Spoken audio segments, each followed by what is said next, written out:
బంగ్లాదేశ్ తాత్కాలిక ప్రభుత్వాధినేత మహమ్మద్ యూనస్ను అసమర్థుడిగా, ఉగ్రవాదిగా అభివర్ణిస్తూ ఆ దేశ మాజీ ప్రధాని షేక్ హసీనా మంగళవారం తీవ్ర విమర్శలు చేశారు. అవామీ లీగ్ పార్టీ కార్యకర్తల సమావేశాన్ని ఉద్దేశించి వర్చువల్గా చేసిన ప్రసంగంలో తాను స్వదేశం తిరిగి వచ్చి జరిగిన నష్టానికి ప్రతీకారం తీర్చుకుంటారని హామీ ఇచ్చారు. ఉగ్రవాద ప్రభుత్వాన్ని తరిమికొట్టాలంటూ పిలుపునిచ్చారు. ఆమె భారతదేశంలో ఆశ్రయం పొందుతున్న విషయం ప్రపంచమంతటికీ తెలుసు. మీ దేశంలో కూర్చొని మాకు వ్యతిరేకంగా వ్యాఖ్యలు చెయ్యనివ్వకండి అని బంగ్లా పాలకులు మనకు ఎప్పటికప్పుడు ఓ సుతిమెత్తని హెచ్చరిక చేస్తుంటారు. ఆమె నిశ్శబ్దంగా ఉంటే సంబంధాలు మెరుగుపడతాయని ఆశ పెడుతుంటారు. ఆమె నోరు విప్పినప్పుడల్లా అప్పగింత డిమాండ్ను గుర్తు చేస్తుంటారు. ఎప్పటిలాగానే ఆమె జూమ్ కాల్లో చేసిన ఈ వ్యాఖ్యలకు ప్రతిస్పందనగా హసీనాను వెనక్కు తీసుకురావడానికి తమ ప్రభుత్వం కంకణం కట్టుకుందని యూనస్ కార్యదర్శి ప్రకటించారు.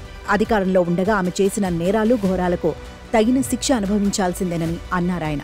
స్వదేశానికి వెళ్లి ప్రతీకారం తీర్చుకుంటానని హసీనా వెనక్కు రప్పించి తీర్తామని యూనస్ ఎలాగూ అంటున్నందున పంపించేస్తే సరిపోతుంది కదా అన్నది కొందరు సరదాగా చేస్తున్న వ్యాఖ్య. కొద్ది రోజుల క్రితం భారత విదేశాంగ మంత్రి జయశంకర్తో బంగ్లాదేశ్ విదేశాంగ సలహాదారు తౌహీద్ హుసేన్తో మస్కట్లో చర్చలు జరిపారు. ఉభయ దేశాల సంబంధాలు ప్రస్తుతం మెరుగుపడుతున్నాయని, ఏప్రిల్లో బిమ్స్టెక్ సదస్సు సందర్భంగా మోదీ యూనస్ భేటీ జరిగిన పక్షంలో ఘర్షణ మరింత తొలగిపోతుందన్నదే విశ్లేషకుల అభిప్రాయం. బోర్డర్ గార్డ్ బంగ్లాదేశ్ ప్రతినిధి బృందం సరిహద్దు సమస్యల పరిష్కారం, సమన్వయం లక్ష్యంగా చర్చలకు మన దేశం రావడం మంచి సంకేతం. గత 6 నెలల కాలంలో స్మగ్లర్లు, క్రిమినల్స్ సహా వందలాది చొరబాటు యత్నాలు జరగడం, కొందరిని బీఎస్ఎఫ్ కాల్చివేయడం ఉద్రిక్తతలకు దారితీస్తోంది. సరిహద్దు నిర్వహణ సజావుగా ఉంటే ద్వైపాక్షిక సంబంధాలు మెరుగుపడటానికి అవకాశం ఏర్పడుతుంది.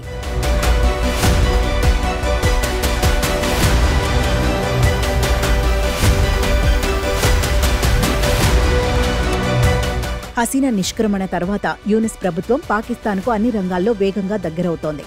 పాకిస్తాన్ ప్రధానితో యూనస్ పలుమార్లు భేటీ అయ్యారు. మంత్రులు, ఉన్నత స్థాయి సైనికాధికారుల రాకపోకలు సాగుతున్నాయి. సైనిక శిక్షణలు, ఉమ్మడి విన్యాసాలకు అవగాహనలు, ఒప్పందాలు కుదిరాయి.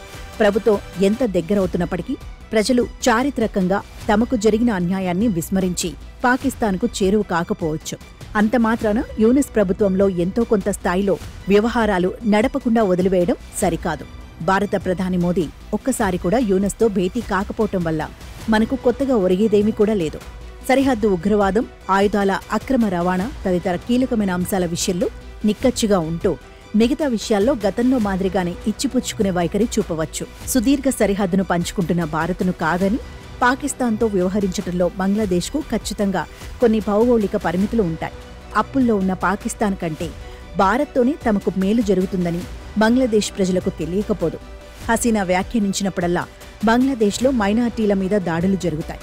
ఢాకా నడిపొడ్డున పాలకుల పరోక్ష ఆశీస్సులతో జరిగిన బుల్డోజర్ మార్చిలో భాగంగా ముజబుర్ రెహమాన్ ఇల్లు నేలమట్టమవుతుంది.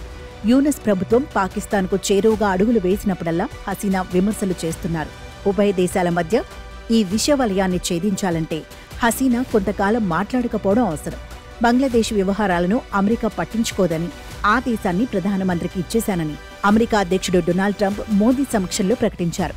చేతికందిన ఆయుధాన్ని అతి జాగ్రత్తగా వినియోగించడం మన చేతుల్లోనే ఉంది.